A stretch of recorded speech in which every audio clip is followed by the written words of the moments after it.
Welcome to the Deep Dive. Today, we're tackling one of history's most iconic figures, maybe the most iconic, Cleopatra VII. But we're aiming to push past that pervasive myth of just the seductress. Exactly. We really want to get into the strategist, the Macedonian Greek monarch who was multilingual, incredibly intelligent, and a formidable leader in her own right. Our mission today, then, is to unpack how she navigated the, frankly, brutal politics of the late Roman Republic. It wasn't just about romance. It was about survival for her kingdom, the Ptolemaic Kingdom. Absolutely. And how her legacy got so twisted by Roman propaganda after her defeat. It's a masterclass in political spin, unfortunately, for her historical reputation. One thing that just leaps out immediately is her linguistic skill. Koine Greek was her native tongue, naturally being Macedonian Greek. But she learned Egyptian. Which is huge. She was the only Ptolemaic ruler known to have done that. Think about the political statement that makes. And not just Egyptian. Plutarch says she knew Ethiopian, Hebrew, or Aramaic, Arabic, Syrian, Median, Parthian. I mean, that's incredible. It shows a deep understanding that you need to connect with the people you rule, not just the elite. It's real political innovation for her dynasty. Her death in 30 BC really does mark the end of that whole Hellenistic period. She was the last one standing against Rome in many ways. Okay, let's jump into Chapter 1. Her rise. Born early 69 BC, daughter of Ptolemaic XII Olates. So she inherits this lineage tracing back to Alexander the Great's general Ptolemy Soter, but also inherits a kingdom already deep in debt to Rome. A massive debt. And her education reflected the need to handle that kind of pressure. We're talking rigorous Hellenistic training, rhetoric, philosophy, political strategy, probably at the museum, maybe even accessing the Library of Alexandria. So she was groomed for leadership, not just royalty. Precisely. Prepared for complex negotiations, for command. But getting the throne wasn't simple. She's co-ruler with her younger brother, Ptolemy III.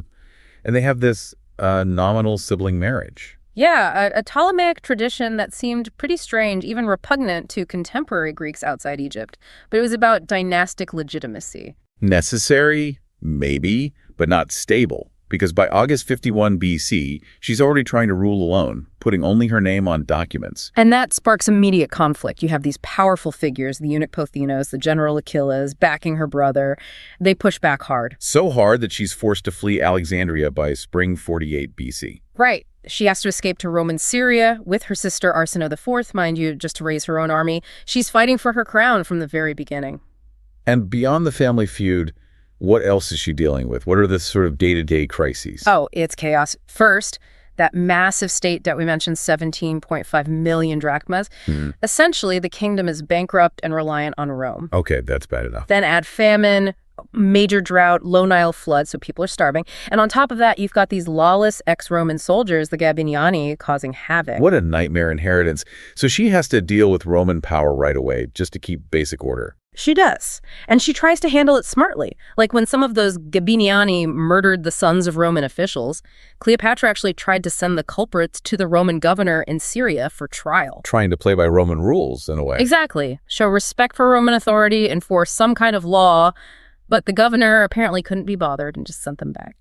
It shows the complexity she was navigating. Which brings us, really inevitably, to Julius Caesar. The connection point is Pompey, Caesar's rival, fleeing to Egypt after the defeat at Pharsalus in 48 BC. A moment of incredibly high drama. Pompey thought he'd be safe in Egypt. He had connections to Cleopatra's father. But Ptolemy III's advisors, mainly Pothinos and Achilles, saw a chance to curry favor with the winner, Caesar. So they ambushed Pompey. Ambushed and killed him, and then infamously presented his severed, embalmed head to Caesar when he landed in Alexandria. I cannot imagine Caesar was pleased. Or was he? Well, outwardly, he played the part of being grief-stricken, outraged. It gave him the perfect pretext to intervene. He basically occupied the royal palace and declared himself the arbiter of the Egyptian succession crisis. And Cleopatra knew she needed to get to him, past her brother's guards. Absolutely. This is where the famous story comes in, smuggled into the palace. Plutarch mentions a bed sack or maybe a carpet, whatever the method, it worked. She got direct access to Caesar. And impressed him, not just with looks, but... Oh, definitely. Sources like Plutarch emphasize her wit, her intelligence, her charm, her voice. She wasn't just beautiful, she was captivatingly smart and politically astute. Was it genuine connection, or was Caesar just seeing Egypt's wealth and strategic value? Grain supplies, money for his wars? It was almost certainly both. A potent mix. Caesar reads the father's will, confirming Cleopatra and her brother Ptolemy III as joint rulers. But this move, asserting Roman dominance, didn't sit well. Leading to the siege of Alexandria. Right. Ptolemy III's forces, led by Achilles, besieged Caesar and Cleopatra in the palace. It went on for months, into 47 BC. A very dangerous situation for them both. Extremely. But Caesar eventually got reinforcements, defeated the Egyptian army. Ptolemy III drowned trying to escape across the Nile. Pothinus was executed.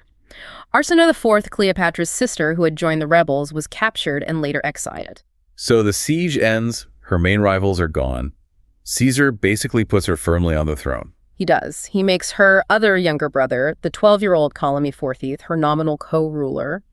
But everyone knew the real power lay with Cleopatra, backed by Caesar, and their private relationship continued. Leading to the birth of Caesarion in 47 BC. Yes, and Cleopatra immediately proclaimed Caesar was the father, a huge political statement. Did Caesar acknowledge him?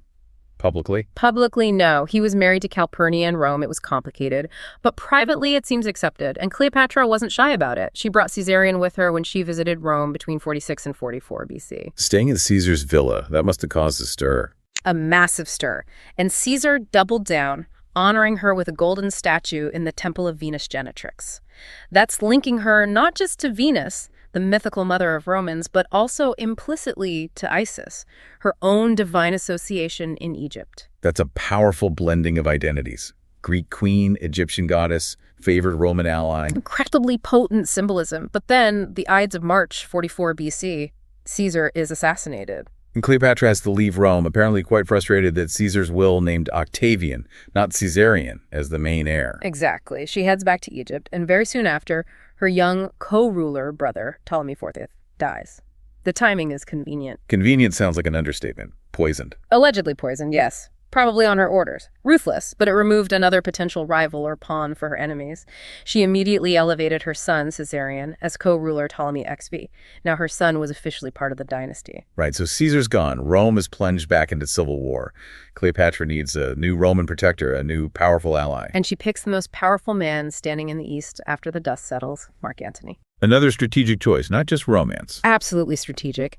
After Antony and Octavian defeat Caesar's assassins, Antony, now overseeing the eastern provinces, summons Cleopatra to Tarsos in 41 BC. He needs Egyptian resources. And she arrives in style, doesn't she? The famous barge trip up the Kidnos River. Oh, it's pure political theater. The enormous gilded barge, the thalamagos, musicians, incense, Cleopatra herself dressed as the goddess Isis. It wasn't just showing off wealth, it was projecting divine power and immense resources. It was a calculated spectacle. Presenting herself as Isis, coming to meet Antony, who liked to associate himself with Dionysus. Exactly. It framed the entire encounter, and she used this meeting effectively. First, she secured Antony's agreement to execute her exiled sister, Arsinoe IV, removing that lingering threat. Ruthless again? Pragmatic from her perspective. But more importantly, she identified Antony as the key to her future and the future of her dynasty. He was the one to father her next heirs. Which led to the twins, Alexander Helios and Cleopatra Selene II, and later another son, Ptolemy Philadelphus. A clear dynastic plan.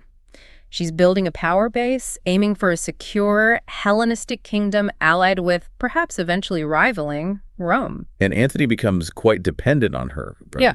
Financially, militarily. Yeah. Very dependent. She bankrolled his campaigns, provided hundreds of ships, 200 ships for one campaign alone, and she leveraged this. How so? What did she get in return? Territory. Significant chunks of former Ptolemaic lands were returned to her control. Cyprus, parts of Cilicia and Crete, Phoenicia, Collis, Syria, Cyrene. She even leased the valuable Jericho region back to Herod the Great. This wasn't just symbolic. She was actively rebuilding a powerful Eastern Mediterranean realm. But this very public alliance, the children, the shared power, the territorial games, this is what Octavian starts using against them back in Rome. Precisely. This is where the downfall begins, fueled by Octavian's brilliant propaganda campaign. The tipping point, arguably, was the donations of Alexandria in 34 BC. Tell us about that. It sounds like a major political blunder. It was, from a Roman perspective. Antony held this massive public ceremony in Alexandria, essentially a Roman triumph, but not in Rome. That was the first insult. Okay. Then he declared Cleopatra Queen of Kings and Caesarion King of Kings. He designated their children as rulers over vast territories. Armenia, Parthia, Media for Alexander Helios, Syria, Cilicia for Ptolemy Philadelphus, Cyrene and Crete for Cleopatra Selene. Wow. He's basically carving up the East and handing it to Cleopatra's children. Why would they do that so publicly? Didn't they see how badly that would play in Rome? It seems like a massive miscalculation. Maybe Antony was caught up in the grandeur, the vision of this Eastern dynasty. Maybe Cleopatra felt she needed that public declaration of legitimacy for her children and the territories.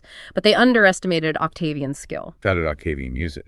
He framed it as Antony betraying Rome, giving away Roman or client territories to a foreign queen, an insult to Roman tradition, and a deep personal insult to Octavian's sister, Octavia, whom Antony had married and then effectively abandoned for Cleopatra. And the propaganda machine goes into overdrive. Cleopatra the sorceress, the decadent Eastern queen, corrupting a noble Roman. Exactly. Stories spread like wildfire. Yeah. You get things like that wild anecdote from Pliny the Elder about her dissolving a massive pearl worth tens of millions of sesterces in vinegar just to win a bet about hosting the most expensive dinner. Is that likely true? Probably not literally, or at least wildly exaggerated, but it perfectly illustrates the type of story being spread. Portraying her as wasteful, foreign, decadent, almost inhumanly extravagant. It worked brilliantly to turn Roman public opinion against her and Antony. So the conflict becomes unavoidable. But Octavian is clever about it. He declares war, but only on Cleopatra. Yes, a very shrewd move. Antony's official powers as triumvirate had expired or were about to. By declaring war only on Cleopatra, Octavian framed it as a necessary defense of Rome against a dangerous foreign enemy, not another messy Roman civil war against Antony. Makes it much easier to rally support in Rome. Absolutely. So the forces gather. Antony and Cleopatra set up their base at Actium in western Greece in 31 BC. It's a massive fleet, maybe 800 ships in total, and Cleopatra herself provided around 200 of them. There was disagreement on strategy, wasn't there? Antony wanted one thing, Cleopatra another. Sources suggest Antony may be favored trying to break the blockade Octavian had set up, maybe fighting on land. But Cleopatra, perhaps fearing being trapped or wanting to ensure Egypt itself was defended, pushed for a decisive naval battle. And that leads to the famous clash on September 2nd, 31 BC. The Battle of Actium. And the story that echoes down through history, largely thanks to Roman writers like Virgil and Horace, is of Cleopatra panicking. Right. The image is her fleeing the battle with her squadron of 60 ships, distinctive purple sails on her flagship, the Antonius, and Antony supposedly abandoning his fleet to follow her. That's the narrative Octavian heavily promoted. Cowardly queen, besotted general. But the reality might be more complex. There's some suggestion the sails were prepared in advance, possibly for a planned withdrawal or maneuver. Maybe it was a pre-agreed strategy to break through and regroup, saving key assets. A strategic retreat rather than a panic flight. It's possible, but tactically, it was disastrous. And politically, it was gold for Octavian. It cemented the image of Antony being utterly subservient to this foreign queen and of her cowardice. Whatever the plan, it failed.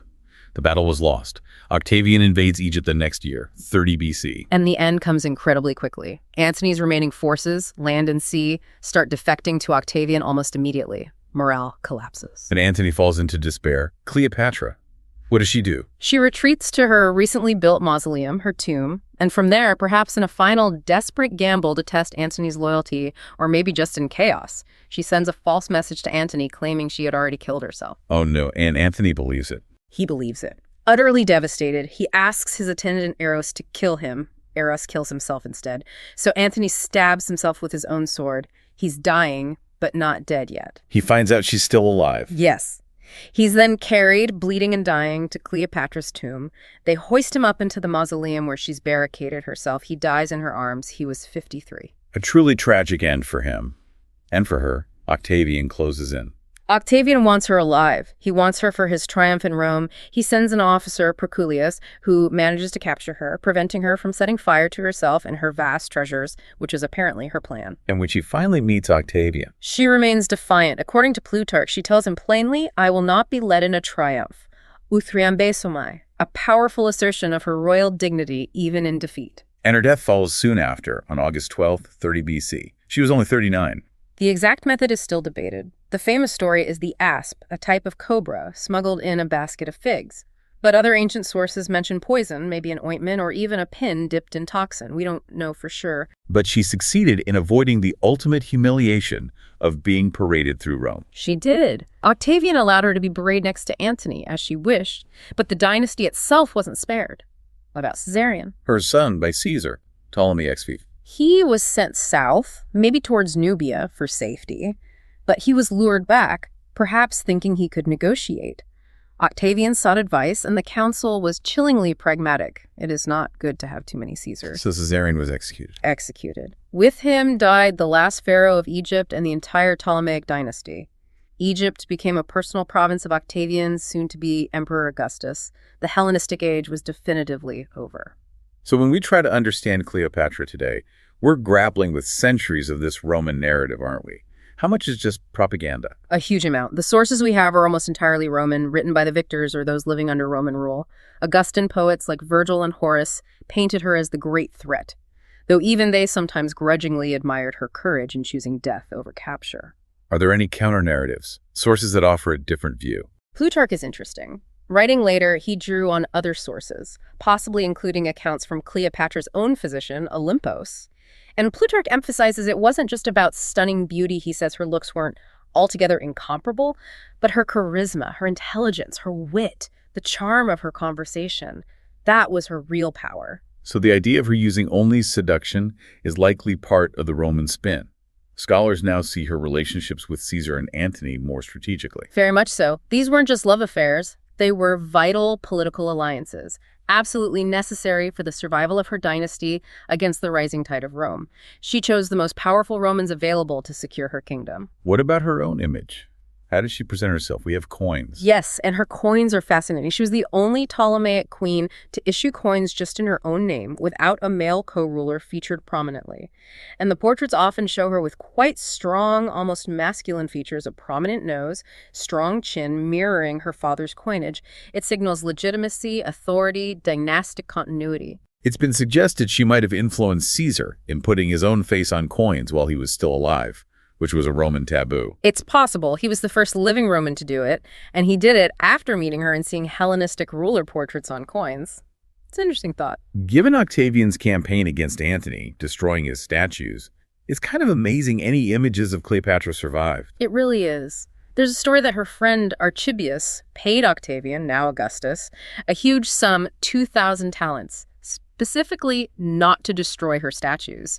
If true, it preserved the image we still grapple with today. That famous profile, the aquiline nose seen on busts in Berlin and the Vatican, it's shaped everything from Shakespeare to Elizabeth Taylor. Absolutely. Her image has had an incredible cultural afterlife. Now, what became of her children with Antony? The twins and the younger son. They were taken back to Rome after her death. Octavian surprisingly had them raised by his own sister. Octavia, the wife Antony had abandoned for Cleopatra. That's generous. Or politically calculated. Probably both. It showed Roman magnanimity, perhaps. The daughter, Cleopatra Selene II, had a significant future. She was married off to King Juba II of Mauritania, a client kingdom in North Africa. So she became a queen in her own right. Yes, and quite influential. She and Juba promoted Hellenistic and Egyptian culture in their kingdom. They even named their son Ptolemy. So the bloodline continued for another generation. It did, but that son, Ptolemy of Mauritania, was the last known descendant. He was summoned to Rome by the Emperor Caligula around 40 AD and then executed, possibly because Caligula was jealous of his wealth or saw him as a potential rival. That was the final fissure of the Ptolemaic line. Beyond the grand politics and romance, are there overlooked aspects of her rule? Things she did as a ruler day to day?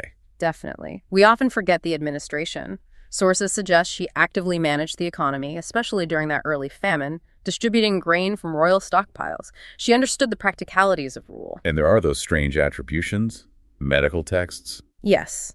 Ancient writers credited her, or works were published under her name, dealing with things like cosmetics, hair care, remedies for baldness, and dandruff. Whether she actually wrote them is questionable, but the fact she was associated with practical knowledge, even in fields like medicine and beauty, adds another layer to her image beyond just politics and war. So summing up, Cleopatra emerges as this incredibly complex figure, a political chameleon, really, masterfully blending her Greek heritage, Egyptian traditions like learning the language, and the hard realities of Roman power politics. She truly shaped the ancient Mediterranean. She absolutely did. And I think the final thought to leave you with is about the power of that Roman propaganda. Octavian needed to make her monstrous, foreign, terrifying to justify his war and consolidate his own power. So much of the Cleopatra we think we know, the scheming seductress, was likely crafted by her greatest enemy. It makes you wonder, doesn't it? Yeah. How different would our understanding be if Antony and Cleopatra had won at Actium, if her version of history had survived? Exactly. It's a stark reminder of how profoundly victory shapes the historical record, how power dictates truth across the ages. What we know about Cleopatra might tell us as much about Roman anxieties as it does about the queen herself.